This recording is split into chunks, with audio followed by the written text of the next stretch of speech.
Hello बच्चों, नमस्कार।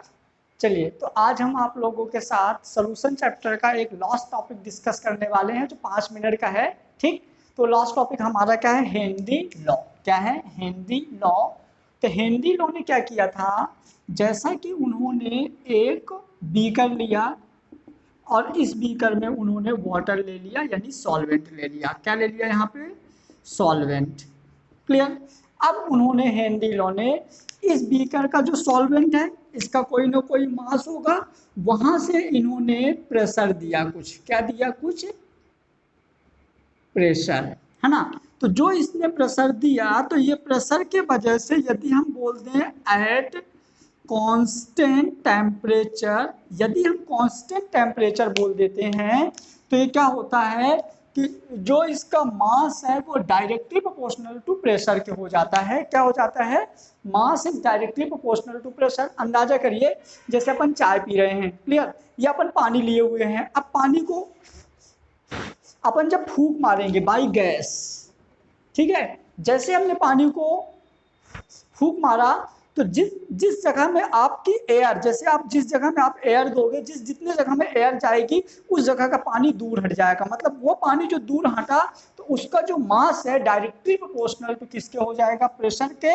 मतलब मास प्रोपोर्शनल हटेगा तो के एच हेनरी कांस्टेंट आ जाएगा इक्वल टू प्रेशर।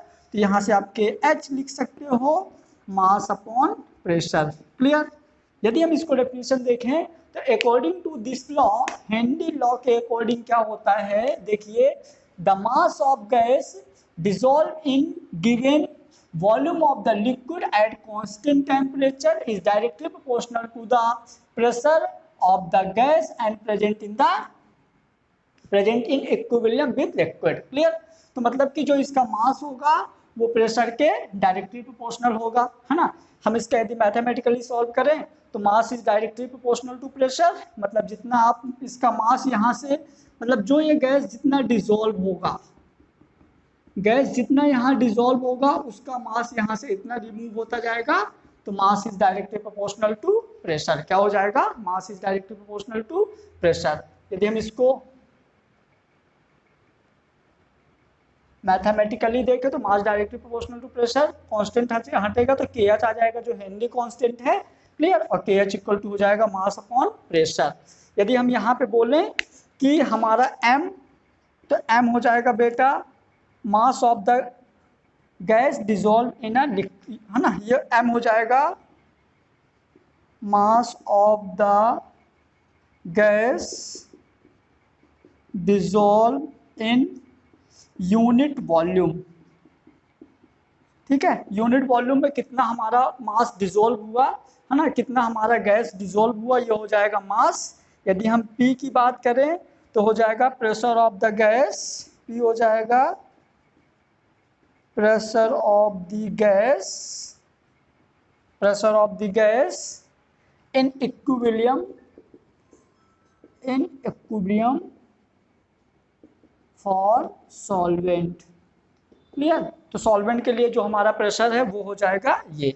अब कभी कभी क्या होता है, यहां से हमारा बन जाएगा के एच की बात करो तो आपका हो जाएगा के एच इक्वल टू हो जाएगा हेनरी कांस्टेंट। क्या हो जाएगा? K H equal to Henry constant. मतलब सीधी सी बात है, जितना गैस यहाँ डिसॉल्व होगी, तो जो गैस का मास है, तो जितना प्रेशर अप्लाई करेगी इसके प्रेशर के डायरेक्टली प्रोपोर्शनल होता है, ऐसा हेनरी ने बोला था। क्लियर। अब कभी कभी क्या होता है, और करके एक और डेफिनेशन इसकी लिखिए। यदि हम हेनरी के एक और डेफिनेशन की बात करें, तो हमारा डेफिनेशन क्या है? The solubility of various gas is mixture is directly proportional to the partial pressure of the each individual gas। Clear. मतलब कि जो इसका प्रेशर होता है P A is directly proportional to X A. मतलब इसका जो वेरियस गैस की सॉल्युबिलिटी होती है उसके प्रेशर के भी डायरेक्टली प्रोपोर्शनल होता है। तो हम यहाँ पे बोल सकते हैं P A is directly proportional to X A at constant temperature. Clear. तो हमारा देखिए ये हो जाएगा पी ए प्रोपोर्शनल हटेगा तो के एच इंटू एक्स ए। हमारा यहाँ पे सारी चीज़ें पता हैं, तो के एच इक्वल टू हो जाएगा P A upon X A equal to हो जाएगा mole fraction for solvent. Clear? X से हो जाएगा मोल फ्रैक्शन फॉर सॉल्वेंट यदि हम इन दोनों के बीच में ग्राफ शो करें। कहाँ, किस किस के बीच में? यदि मैं बोलूं कि आपका प्रेशर और मोल फ्रैक्शन के बीच में ग्राफ, प्रेशर और मोल फ्रैक्शन के बीच में यदि हम ग्राफ शो करें, प्रेशर एंड मोल फ्रैक्शन के बीच में यदि हम ग्राफ ड्रॉ कर रहे हैं तो ग्राफ इसका स्ट्रेट लाइन बनेगा जो आएगा के एच, मतलब हेनरी कांस्टेंट। क्लियर? तो हमारा हेनरी कांस्टेंट एक ये भी हो जाएगा कि pressure is directly proportional to mole fraction at constant temperature. Constant temperature में प्रेशर जो है मोल फ्रैक्शन के डायरेक्टली प्रोपोर्शनल है। आपने प्रोपोर्शनल हटा दिया, के एच आ गया, हमने के एच की जगह लिख दिया ना, के एच इक्वल टू लिख दिया pressure upon P A upon X A, partial pressure of gas, है ना, मोल फ्रैक्शन ऑफ सॉल्वेंट, और के एच हो गया हेनरी कांस्टेंट। तो आप यहाँ भी लिख लीजिए, तो ये हो जाएगा हमारा हेनरी लॉ। जिन दोनों के बीच में हमारा गैस आएगा तो इसका जो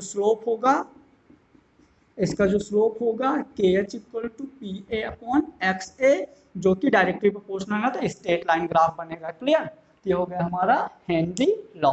थैंक यू सो मच। यहाँ से हमारा सोल्यूशन चैप्टर खत्म। अब हम सोल्यूशन चैप्टर में जितने भी एनसीईआरटी के न्यूमेरिकल्स रहेंगे और अदर एग्जाम के न्यूमेरिकल्स हो गए, नीट और आईआईटी के, इन न्यूमेरिकल्स के साथ हम 1-2 लेक्चर के साथ और आप लोगों के साथ जुड़ेंगे। ठीक है? चलिए, थैंक यू सो मच।